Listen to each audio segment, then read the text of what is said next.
أعوذ بالله من الشيطان الرجيم. بسم الله الرحمن الرحيم. إن الدين عند الله الإسلام وما اختلف الذين أوتوا الكتاب إلا من بعد ما جاءهم العلم بغيا بينهم ومن يكفر بآيات الله فإن الله سريع الحساب. صدق الله العظيم. اللهم صل على محمد وعلى آل محمد كما صليت على إبراهيم وعلى آل إبراهيم إنك حميد مجيد. اللهم بارك على محمد وعلى آل محمد كما باركت على إبراهيم وعلى آل إبراهيم إنك حميد مجيد. تیسرے پارے کا 10واں رکوع سورہ آل عمران کی آیت نمبر 19 سے درس کا آغاز ہو رہا ہے۔ اللہ فرماتے ہیں کہ ان الدین عند اللہ الاسلام، اللہ کے نزدیک اگر کوئی دین ہے تو وہ صرف دین اسلام ہے۔ اب قیامت تک کے لیے باقی سارے دین منسوخ ہو چکے ہیں، صرف اسلام ہی سچا اور صحیح مذہب ہے۔ اگر کوئی اسلام کے علاوہ کسی اور مذہب کو اختیار کرے گا تو اللہ ہرگز اسے قبول نہیں فرماتے۔ اسی پارے کے آخر میں آ رہا ہے وَمَن يَبْتَغِ غَيْرَ الْإِسْلَامِ دِينًا فَلَن يُقْبَلَ مِنْهُ، جو اسلام کو چھوڑ کر کسی اور دین کو اختیار کرے گا اللہ اس دین کو ہرگز قبول نہیں فرمائیں گے۔ حضرت عمر رضی اللہ تعالی عنہ ایک مرتبہ تورات کے کچھ ایک دو صفحے لیے ہوئے اور پڑھ رہے تھے، تو نبی پاک صلی اللہ علیہ وسلم کی نظر پڑی تو آپ کو غصہ آیا، چہرہ سرخ ہو گیا۔ حضرت عمر نے جب نظر اٹھا کے دیکھی تو فوراً گھبرائے اور کہا یا رسول اللہ میں تو ویسے ہی پڑھ رہا تھا۔ تو آپ صلی اللہ علیہ وسلم نے فرمایا عمر، آج موسیٰ بھی اگر یہاں آ جائیں تو ان کی بھی نجات نہیں ہوگی جب تک میرا کلمہ نہیں پڑھیں گے۔ اب یہاں ایک بات اور سمجھ لیں کہ بعض لوگ اسی حدیث کو پیش کر کے یوں کہتے ہیں کہ دیکھو اللہ کے نبی نے فرمایا کہ اگر موسیٰ بھی زندہ ہو کے آ جائیں تو اس کا مطلب ہے وہ زندہ نہیں ہے، جبکہ اہل سنت والجماعت سب یہ عقیدہ رکھتے ہیں کہ تمام انبیاء اپنی اپنی قبروں میں زندہ ہیں۔ تو یہ حدیث تو کہہ رہی ہے کہ اگر زندہ ہو کے آ جائے، مطلب یہ ہے کہ زندہ نہیں، یہ دھوکہ دیتے ہیں۔ اصل یہ ہے کہ وہاں کی زندگی اور ہے، جس کو برزخی زندگی کہتے ہیں، قبر والی زندگی کہتے ہیں، وہ اور ہے، اور دنیا کی زندگی اور ہے۔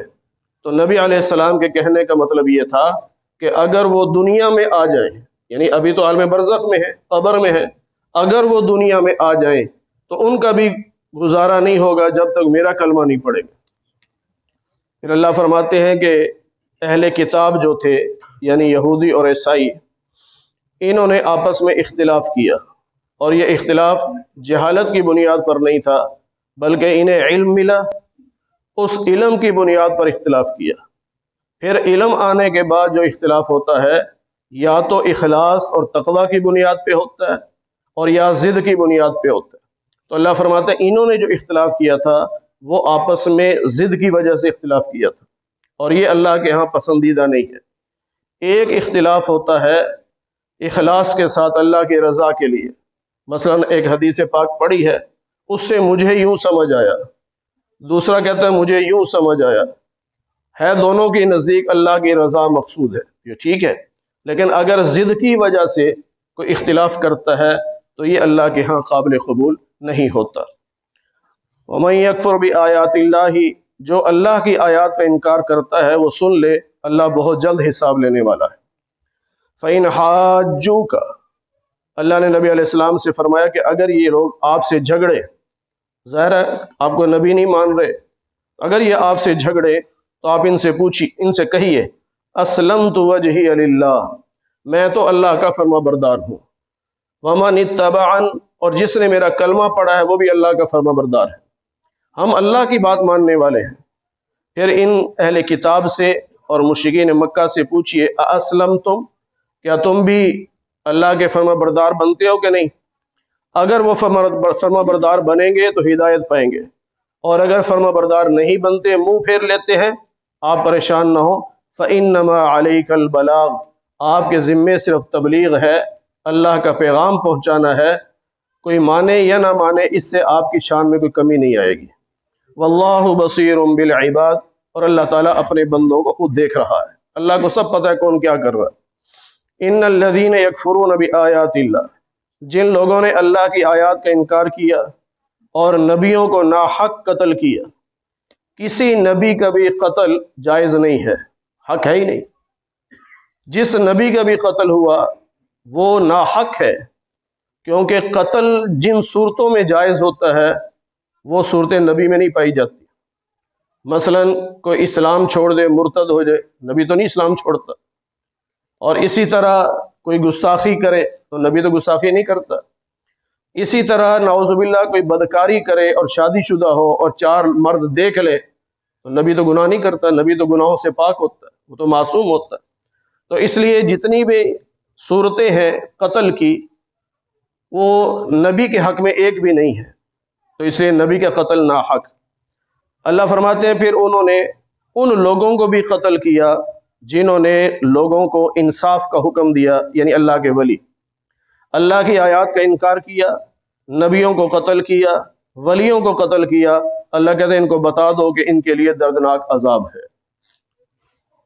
پہلے پارے میں ہم پڑھ چکے ہیں کہ تفسیر عثمانی میں لکھا ہے علامہ شبیر احمد عثمانی رحمۃ اللہ علیہ نے کہ یہودیوں نے ایک دن میں 43 نبیوں کو قتل کیا، ایک دن میں 43 نبیوں کو۔ بیک وقت ہزاروں نبی ہوتے تھے، اللہ ہر گلی کا الگ نبی بھیجتا تھا، یہ اس گلی کا نبی، یہ اس گلی کا نبی، یہ اس گلی کا نبی، تو ہزاروں نبی ہوتے تھے۔ تو وہ یہودیوں نے آپس میں مشورہ کر کے 43 نبیوں کو قتل کیا، اور جب اللہ کے ولی اٹھے ان کی حمایت میں تو ایک ہی دن میں 170 ولیوں کو قتل کیا۔ پھر اللہ فرماتے ہیں کہ ان کے اعمال سارے برباد ہیں، دنیا میں بھی اور آخرت میں بھی۔ ظاہر ہے جو نبی کو قتل کرے یا ولی کو قتل کرے تو اس کے اعمال کہاں قابل قبول ہوں گے۔ آخرت میں اعمال برباد، یہ تو سب کو پتہ ہے، لیکن دنیا میں اعمال برباد کا کیا مطلب ہے، یہ دوسرے پارے میں ہم پڑھ چکے ہیں۔ دنیا میں اعمال برباد ہونے کا مطلب یہ ہے کہ جس نے نبی کو قتل کیا وہ کافر ہو گیا، اور جب وہ کافر ہو گیا ہے تو اس کا ایمان نہیں رہا، تو بیوی چلی گئی، نکاح ختم ہو گیا، اور اسی طرح جو دنیا میں نیک اعمال کرے تھے وہ سب ختم۔ اب اس کا جنازہ بھی نہیں پڑھا جائے گا، اس کو مسلمان کے قبرستان میں دفن بھی نہیں کیا جائے گا، اس کی تعزیت بھی نہیں کی جائے گی، اور اس کو وراثت بھی نہیں ملے گی، یعنی اگر اس کا والد یا والدہ فوت ہوتی ہے تو اس کو وراثت بھی نہیں ملے گی۔ تو دنیا کے اعمال برباد ہونے کا یہ مطلب ہے۔ پھر فرمایا ان کی کوئی مدد کرنے والا نہیں، کیا تم نے ان لوگوں کو نہیں دیکھا جن کو ہم نے کتاب کا کچھ حصہ دیا تھا، یدعون الی کتاب اللہ، جب انہیں بلایا گیا کہ آؤ اللہ کی کتاب کی طرف، اس سے فیصلہ کروا لیتے ہیں، تو ان میں سے ایک فریق نے منہ پھیر لیا کہ ہم نہیں مانتے۔ یہ یہودیوں کا حال بھی تھا، آگے تفصیل آئے گی 6 پارے میں، اور مدینہ میں کچھ منافق تھے، ان کا بھی یہ حال تھا۔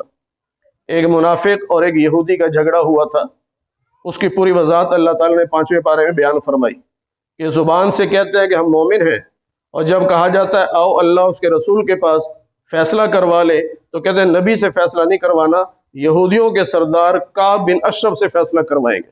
یہ کیسا مومن ہے؟ تو یہاں اللہ یہی فرما رہے ہیں کہ منہ پھیر لیتے ہیں اور یہ یوں کہتے ہیں کہ ہم نے جہنم میں نہیں جانا۔ یہودی یوں کہتے ہیں کہ ہم نے جہنم میں نہیں جانا، الا ایاما معدودات، ہاں اگر گئے بھی تو چند دن کے لیے جائیں گے۔ یہ پہلے پارے میں بھی گزر چکا ہے۔ وہ چند دن کیا ہے؟